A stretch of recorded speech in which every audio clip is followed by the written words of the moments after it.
नमस्कार बंधुरा आमी तितास और आज के आपनादेर देखाबो किभाबे नंदिनी गाछेर चारा टबे प्रतिस्थापन करबेन। तो बाजार थेके आपनारा एई धरनेर नंदिनी गाछेर चारा एरकम छोटो टबे बा बड़ो टबे पेये जाबेन। तबे एई गाछ दुटी आमी उपहार पेयेछि।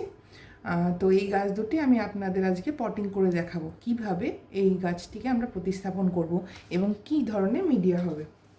तो एई देखुन प्रथमे आमरा माटी निये नेब, माटिटाके भालो करे गुঁড়ো करे चेले निते होबे। এবার আমরা নেব ভালো মানের ভার্মি কম্পোস্ট। যদি ভার্মি কম্পোস্ট না থাকে আপনারা গোবর সার ব্যবহার করবেন, কোনো ব্যাপার না, গোবর সারও খুব ভালো হয়। আমি ভার্মি কম্পোস্ট ব্যবহার করি তাই আমি আপনাদের এটা দেখাচ্ছি। তো ভালো মানের ভার্মি কম্পোস্ট নেবেন আর নেবেন সাদা বালি, অবশ্যই সাদা বালি নেবেন, কারণ নন্দিনী গাছের জল নিকাশি ব্যবস্থা খুব ভালো হতে হয় এবং সাদা বালিতে নন্দিনী গাছ খুব ভালো হয়। তো কখনোই লাল বালি ব্যবহার করবেন না, অবশ্যই সাদা বালি ব্যবহার করবেন এবং মাটিটাকে ভালো করে মিশিয়ে নেবেন। এর মধ্যে আপনি চাইলে সামান্য নিমখোলের গুঁড়ো দিতে পারেন, হাড়ের গুঁড়ো দিতে পারেন, আর বা আমি যেভাবে সাধারণভাবে দেখালাম যে মাটি বালি ভার্মি কম্পোস্ট এভাবেও করতে পারেন। তো এই মাটি তৈরি করে তো আমি আগে থেকে একটি টবে এই মাটি ভরে রেখেছিলাম। তো এবার চলুন আপনাদের আমি গাছটি প্রতিস্থাপন করে দেখাবো। তো প্রথমে কি করব, আগে নন্দিনী গাছের চারাটি হাতে নেব আর টবের মাঝখানে এইভাবে আগে বসিয়ে নেব, আলতো করে বসাবো যাতে কোনোভাবেই তার শিকড় ড্যামেজ না হয়,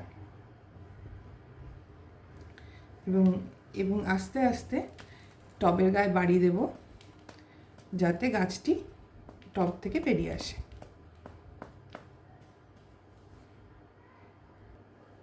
তো আস্তে আস্তে করে এইভাবে বাড়ি দিয়ে দিয়ে এইভাবে দুটো আঙুলকে গাছের গোড়ায় রেখে এইভাবে গাছটিকে বের করে নেবেন। এবার একবার দেখে নেবেন যে আমরা যে গর্তটি করলাম টব দিয়ে ঠিকঠাক হয়েছে কিনা। তো এখানে আরও একটু গর্ত লাগবে, তাই আমি হাত দিয়ে একটু মাটি সরিয়ে নিচ্ছি, দিয়ে গাছটিকে বসিয়ে দেব। নন্দিনী গাছকে খেয়াল রাখতে হবে যেন সব পাতাগুলি মাটির উপরে থাকে। খুব সাবধানে গাছটিকে আমরা প্রতিস্থাপন করব।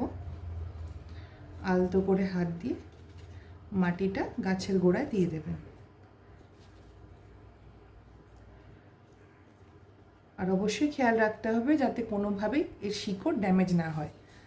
তো দেখলেন কত সহজেই নন্দিনী গাছের চারা প্রতিস্থাপন করা গেল। এইভাবে আপনারাও নন্দিনী গাছের চারা পট করতে পারবেন। এই গাছের চারাগুলি যেহেতু এখনও ছোট, তাই আমি একটি 4 ইঞ্চি টবে প্রতিস্থাপন করেছি। যখন এই গাছটি বড় হবে তখন আমি একটি 6 ইঞ্চি বা 8 ইঞ্চি টবে একটি রিপোর্ট করব। তখন আমি আবার আপনাদের এর আপডেট দেব এবং নতুন একটি ভিডিও করে আপনাদের দেখিয়ে দেব। তো বন্ধুরা, আজকের ভিডিওটি কেমন লাগলো কমেন্ট করে জানাবেন। ভিডিওটি এতক্ষণ দেখার জন্য ধন্যবাদ। টাটা।